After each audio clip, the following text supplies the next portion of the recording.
제가 이제 4주간의 실습이 끝났어요.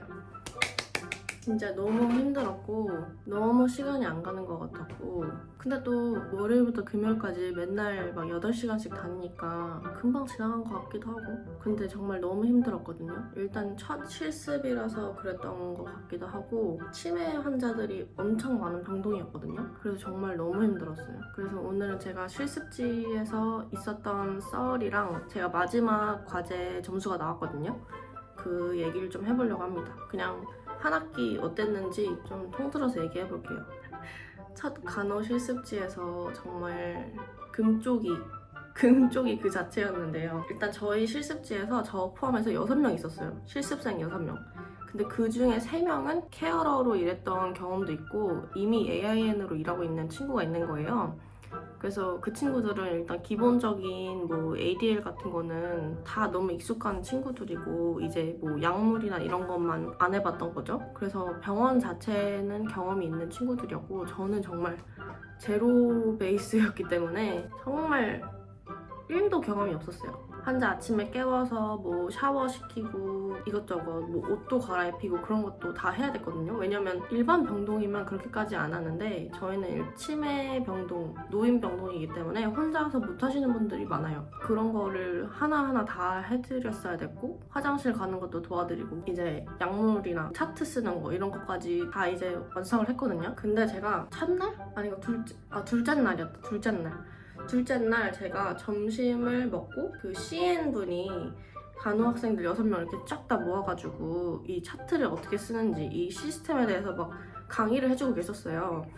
근데 제가 밥 먹고 너무 배가 너무 더부룩해가지고 잠깐 이렇게 일어서 있었거든요. 너무 약간 정신이 약간 아득해지는 느낌이 들었어요. 약간 어지럽달까?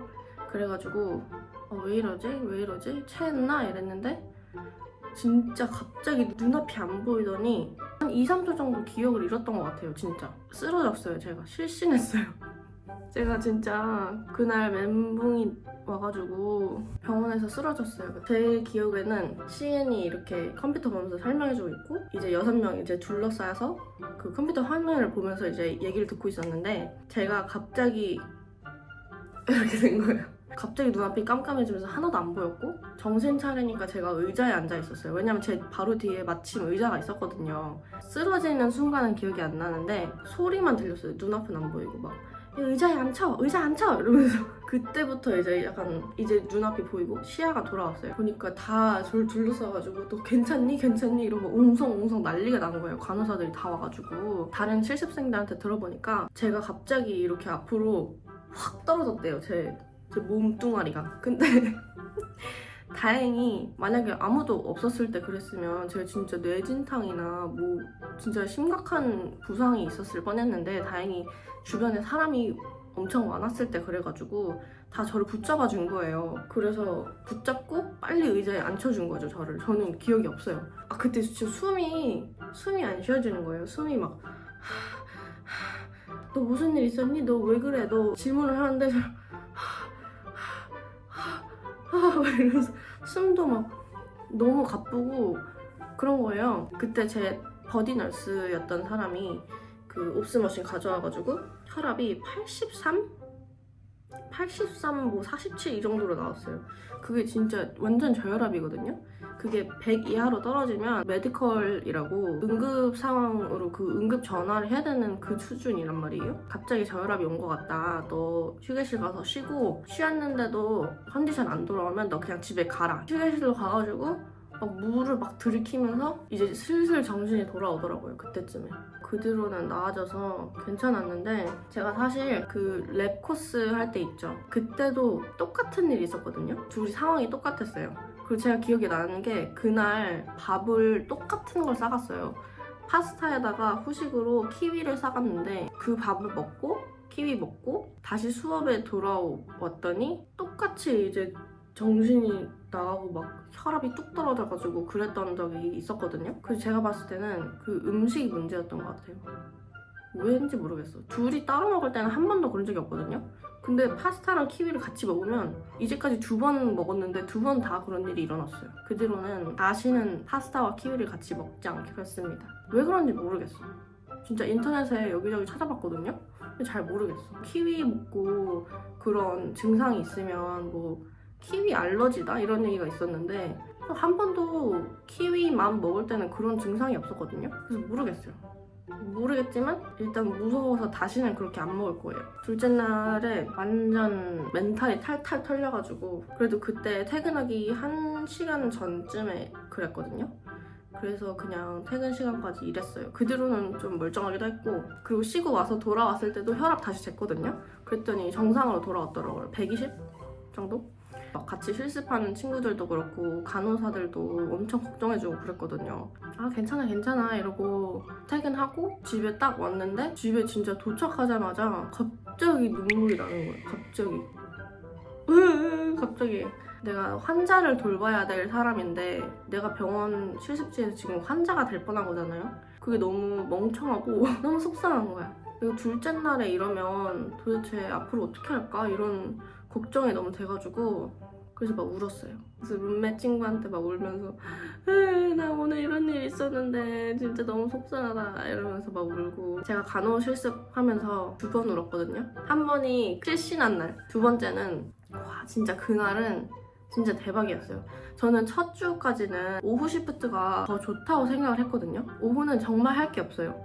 정말 할 게 없고 남는 시간이 많으니까 간호사들은 시프트마다 프로그레스 노트를 써야 돼요. 이 병동엔 특히 그게 중요한 게 여기서 뭐 에이즈드 케어를 가야 될지 아니면 뭐 무슨 케어가 필요한지 환자를 관찰한 그거를 노트를 자세하게 쓰면 그걸 참고해서 이제 환자들이 어디로 퇴원을 할지 이런 거를 결정하는 그거기 때문에 굉장히 중요하단 말이에요. 그래서 그 시프트 노트를 이제 오후에는 쓸 시간이 많아요. 그래서 그거 작성하는 법도 막 배우고 뭐 이것저것 서류 관련해서 배울 시간이 많은 게 오후 시프트였어요. 그리고 저는 시간이 남으면 다른 사람들이 쓴 노트도 제가 읽을 수 있거든요. 그 간호사들뿐만 아니라 닥터가 쓰는 것도 읽을 수 있고 소셜워커라고 근데 그 사람들 노트도 쓸 수 있고 아니면 진짜 옛날에 왜 이 병원에 들어오게 됐는지 3, 4개월 전 노트도 제가 읽을 수 있단 말이에요. 그래서 저는 그거를 읽으면서 이 환자가 여기 왜 있는지 뭐 무슨 일이 있었는지 그 왜 여기 왔는지 이런 거를 예전 것부터 읽어보면서 약간 저만의 케이스 스터디를 했단 말이죠. 그래서 저는 오후 시프트가 더 좋은 줄 알았어요.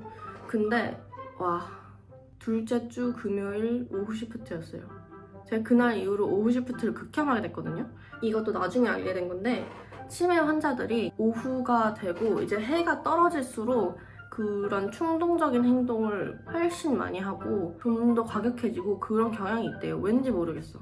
그리고 또 보름달이 뜨는 날에 진짜 심하대요. 무슨 뭐 늑대 인간처럼. 근데 저는 몰랐죠. 근데 그날 정말 미친 시프트였어요. 환자 한 명이 사고 쳐가지고 간호사들이 다 붙잡고 막 야 이 사람 양맥이야 막 이러면서 막 그런 사고가 그 하루 종일 있었어요. 그 8시간 시프트 동안. 보통은 그런 차트 같은 거나 노트 같은 거는 써둘 시간이 있을 때마다 일찍 쓰고 왜냐면 그걸 퇴근하기 전에 써야 되니까 좀 일찍 쓰고 그 뒤에는 뭐 잡일 같은 거 하고 이런 식이었거든요. 근데 그날은 퇴근하기 30분 전까지 컴퓨터를 만질 수가 없었어요. 정말. 하루 종일 그 사고 친 거 뒤치다거리하고 붙잡고 환자 붙들고 막 약 먹이고 이런 거를 하느라 하루 종일 그랬어요. 왜냐면 그날 환자들이 돌아가면서 그랬거든요. 한 명이 사고 쳐서 간호사들이랑 막 우르르 가가지고 막 붙잡고 약 먹이고 진정시키고 하고 있으면 또 저쪽에서 다른 환자가 또 사고 쳐. 시큐리티 불러가지고 또 막 붙잡고 난리를 치고 겨우 진정시켜서 근데 또 다른 환자가 사고 치고 이게 계속 돌아간 거예요. 하루 종일. 그래서 진짜 너무 힘든 거예요. 그날 제가 오후였고 거기서 만난 간호사 한국인 간호사 언니가 그날 나이트였단 말이에요. 근데 그 언니가 출근하면서 제 표정을 봤는데 제 표정이 진짜 안 좋았대요. 그 간호사들도 그날은 진짜 너무 힘들다. 오늘 진짜 미쳤다. 이런 얘기를 하더라고요. 근데 그분들은 경력이 좀 되니까 그런 순간에도 농담 치면서 막 웃더라고요. 저는 진짜 얼굴이 사색이 돼가지고 진짜 웃음이 안 나올 정도. 아니야 나중엔 좀 어이없어서 웃었다. 진짜 얼탱이가 없어서 웃었어요. 이것저것 제가 기록을 다 해놨어요. 그래도 짬짬이. 그래서 버디널스가 근데 너 없었으면 진짜 오늘 어떻게 버텨 있을지 모르겠다. 자기가 생각하지 못하고 있었던 그런 부분 다 해줘서 너무 고맙다. 이렇게 얘기를 해줘서 그나마 좀 위로가 됐는데 퇴근하고 버스 기다리는데 눈물이 막 나는 거예요. 버스 기다리는 내내 울고 버스 타면서도 울면서 집에 가고 너무 힘들었어요. 근데 뭐 간호일이 쉬운 것도 아니고 힘든 날이 있겠죠? 당연히. 근데 그날은 진짜 너무 힘든 것도 건 둘째치고 너무 집에 가고 싶은 거예요. 너무 한국에 있는 집에 가고 싶은 거예요.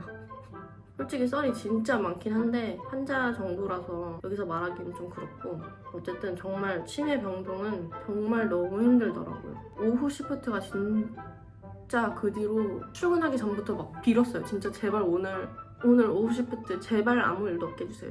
제발. 아침 시프트는 막 5시 반에 일어나야 되고 그런 게 좀 힘들긴 한데 아침 시프트가 솔직히 엄청 바쁘긴 하거든요. 뭐 환자 샤워시키는 것도 아침에 해야 되고 잘 먹는지 체크해야 되고 할 게 엄청 많단 말이에요. 그래서 엄청 바쁘긴 한데 근데 막 미친 듯이 일어나진 않아요. 그냥 바쁘기만 한 게 다야. 그래서 차라리 아침 시프트가 낫다. 그리고 허리가 너무 아프더라고요. 제가 막 부축을 해드려야 돼가지고 예전에는 다 들고 했는데 이게 부상이 너무 많으니까 들고 뭐 그런 거 하지 말라고 배우긴 했거든요. 근데 실제로 가니까 다 하더라고. 이제 거동이 불편한 환자는 거의 침대 안에서 모든 걸 해결하거든요. 그래서 그런 거 할 때마다 뭐 환자 이렇게 옆으로 굴려가지고 그런 거 하고 할 때마다 계속 그게 허리에 데미지가 오는 것 같아요. 그래도 실습 무사히 잘 마쳤어요. 아 맞다.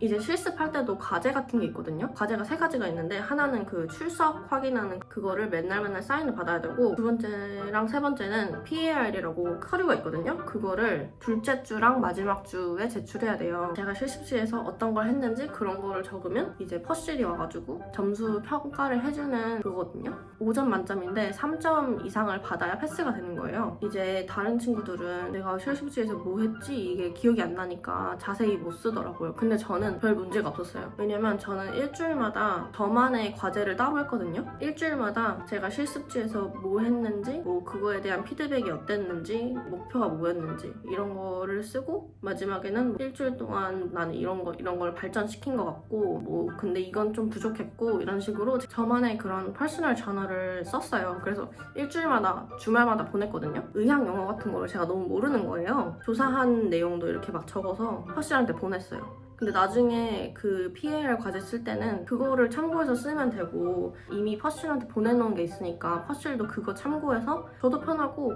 퍼실도 편하고 이제 실습 끝나면 집에 와서 쉬고 해야 되는데 집에 와가지고 또 컴퓨터에다가 오늘은 뭘 했고 뭐 배웠고 이 약물은 무슨 효과가 있고 막 이런 거를 집에 와서 또 공부를 해야 되니까 진짜 쉴 시간이 없고 너무 힘들었는데 퍼실이랑 마지막 미팅을 할 때 퍼실이 너 진짜 너무 판타스틱한 학생이었다. 제 입으로 말하기는 좀 그렇지만 일주일마다 보내준 거 내가 다 읽었다. 너 정말 너무 잘했다. 실습 끝나면 AIN 잡을 구하려고 했어요. 근데 호주는 무슨 일을 하더라도 추천인이 꼭 있어야 되거든요. 여기는 정말 인맥 없으면 일 구하기 힘든 나라라서 실습지에서 꼭 RN이나 같이 일했던 널스들 중에 친해진 사람 있으면 연락처 꼭 물어봐가지고 나중에 일 구할 때 너 추천인 넣어도 돼? 이렇게 물어보고 해야 된단 말이에요. 근데 그게 아마 최소 2명일 거예요. 그래서 저는 한 명은 한 4번인가 같이 된 RN이 있었거든요. 그래서 그 사람한테 한번 물어보고 한 명은 이제 퍼실한테 물어봤어요. 너 너무 판타스틱 학생이고 내가 너의 레퍼런스가 되는 게 너무 좋다. 개인적으로 했던 그 과제 너무 추천해요. 처음에 제 실습의 시작은 금 쪽이었는데 마무리는 이제 판타스틱한 학생으로 끝나가지고 정말 다행이에요. 뭐 이제 실습 얘기했으니까 그냥 한 학기 어떻게 보냈는지 얘기를 해보자면 그냥 무난하게 잘 보냈던 것 같아요. 호주에서 교환학생을 해봤으니까 영어로 아카데믹 에세이 쓰는 거 그걸 많이 해봤잖아요.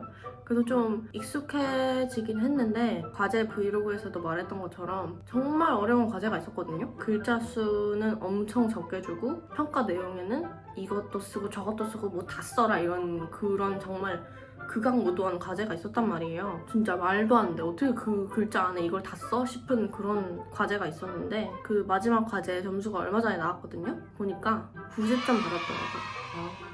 난 진짜 내가 영어로 과제하는데 90점 받을 거라고 생각 못했어요. 90점이면 여기서 A거든요. 근데 마지막 과제가 집에서 그 뭐죠? 에스마?